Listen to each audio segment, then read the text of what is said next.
Whether you're looking for answers to specific life questions or simply hoping to become the best version of you possible, welcome to the Mental Breakdown and Psychreg podcast, where we offer insight, information, and strategies based upon research and years of practice as psychologists.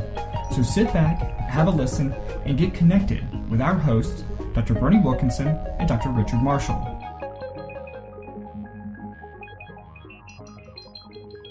Welcome back. Richard, today we're going to begin our conversation about moving forward. And the article that we're going to be reviewing and kind of pulling some information from is from The Atlantic, and it's entitled, "Is This the Next Step for the hashtag #MeToo Movement?" Right. And it's from just last week. Right. And one of the lines in this article that really epitomizes what we're going to be talking about is the idea of shifting collectively from identifying the problem to solving it. We have to take some active steps to solve the problem. And we sort of started on that journey yesterday. Right. When we talked about prevention. Right. In yesterday's podcast. But there's another issue here in this article. And that is that as we've been talking about this through the week, we talked about the powerlessness of women. Right. Back starting in the 1860s, starting during slave days, right. the days of slavery where women had. Well, even before then. I mean, and even before that. Right. In the European countries and right. everywhere. So we've always exploited women. And women had no voice and they had no choice and they weren't allowed to say anything for fear of reprisal, retribution. 1997, you have Ashley Judd, who, with all of her money and background and power, was unable to do anything. Right. There was no place to take these complaints. 2013, we still have 5 to 15% of women bringing legal cases.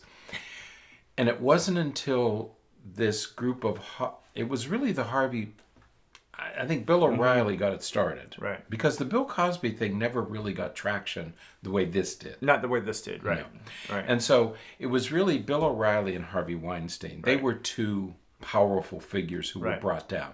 Now there have been many others since then. Right. But that really was the turning point. And the turning point was that their accusers were powerful women. Right. They weren't hotel maids and strawberry pickers and secretaries. These were powerful, wealthy, influential Right. Hollywood women. That's a wonderful start. I liken it to the tip of the spear. Right. Okay. It broke the dam. Okay. What has to happen now, and what this article is about, what has to happen now is it has to become more inclusive. Right. How do we get these other women to have how do we give a voice to a secretary? How do we give a voice to an assistant professor? How do we give a voice to a college student who's propositioned by a professor? How do we give powerless people power? Right. And that's what the next step of this, what they want the next step of this movement to be, is to make it more inclusive. Right. Yeah. So and that is the crux of this. The idea, and that is shifting. We see the problem. We know what the problem looks like. Right. We know what effects it tends to have on the victims. So now let's get together, the people that this has happened to and people who are appalled by it. Right. Get these individuals together and enact and actively put an end to it. You said, I think on Monday or Tuesday, the first time Me Too was used, it got 30,000. The first night, it produced 30,000 responses. Within 2 weeks, it was 1.7 million people. Right. People, 1.7 million people. Don't know how many responses they produced. How do you mobilize that? Right. Number one, how do you keep it that size? Because now you have a critical mass that can influence. And how do you take that energy to solve the problem? Right. How do we solve the problem now? Right. And it's not it. You know, we when we talked on Wednesday's podcast about prevention, we were talking about you have to start in childhood. Right. And that's great. That is absolutely where we have to. where the future lies. Right. However, that's not going to change things right now. Right. And that, I think, is a really important aspect that we have to think about. Because, yes, it's important to it's sort of like that with lots of different areas. We need to stop the reduce the high school dropout rate. Right. That's great. So we can start doing things in elementary school so that we increase the likelihood of graduation. But that's not going to help high school seniors now. That's right. And so when it comes to this, yes, educating children and sort of changing that entire sort of underlying current of how we value each other. That's going to help in the future, but we need to do some things now. Right. And that's where hopefully this movement is going to kick in and start that active change. Right. And so this is going to have to be what they're advocating here in this article is this is going to have to be a multi-pronged approach. Okay. Right. So we're going to have legal battles. We're going to fight this out in court. We're going to have legislation.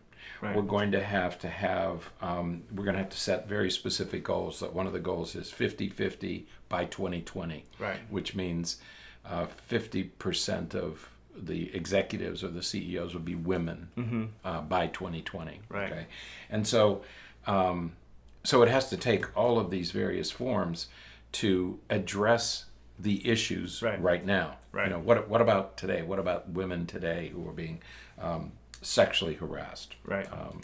I was particularly interested in one of this GoFundMe account. Did you? They have a GoFundMe account. They want to raise $15 million that will pay the legal fees of poor women, right, who, without that money, wouldn't have the ability to bring a lawsuit against their perpetrators. Right. Ashley Judd can. Right. Taylor Swift can. Right. But not all people can. Right. And not only that, you don't want to risk losing your job, but you don't have the money to pay an attorney anyway. Right. Okay. And so this GoFundMe account of $15 million will provide money for those women who can't pay for it themselves. Right.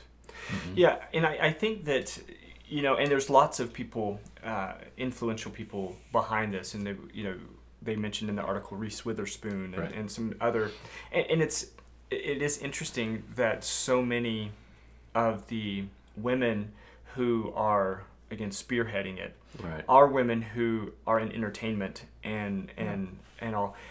But I think that we mentioned the other day the idea about what's happening in Congress, and I was fascinated. I have been fascinated hearing even senators and female Congress people have been victims as well by their Congress colleagues. Right.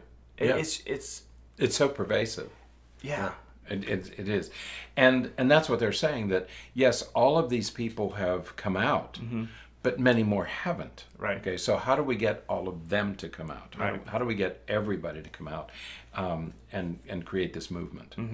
So. Yeah, and so what's going to happen is, I think, is that as more people talk about it, as more people begin to act on it, I think that it's going to change the culture to the point where, I think at some level there has to be, and maybe just the discomfort. I was thinking about this, we were talking about it the other day, the discomfort that could be caused by the possibility of being sued or outed that a man might gain from, okay, all these people are talking about it, all these things are happening.